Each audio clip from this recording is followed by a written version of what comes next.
শহীদ রাষ্ট্রপতি জিয়াউর রহমানের প্রতি ম্যাডাম খালেদা জিয়া ওনার মুমূর্ষু অবস্থায় কি অবস্থা আছেন সেটা আপনারা জানেন, আমরাও জানি। আমরা চাচ্ছি ওনার আসুক, রোগ মুক্তি কামনা করে উনি যেন আমাদের মাঝে ফিরে চলে আসেন।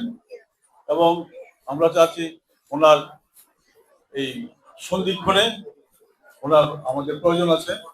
আমরা চাই এই শহীদ রাষ্ট্রপতি জিয়াউর রহমানের কন্যা এবং তার ছেলে তারেক রহমান সাহেব তার নেতৃত্বে আমরা দেশ পরিচালনা করে যাব। আমরা চাই আগামী দিনে যাতে আমাদের এই পরিকল্পনা অনুযায়ী যাতে আমরা এবং আমরা যে কোমলমতি বাচ্চাদের দোয়ায় যাতে আল্লাহ জানে ওনাকে আমাদের মধ্যে ফিরিয়ে নিয়ে আসেন, এই দোয়াই করবো আমি আজকে।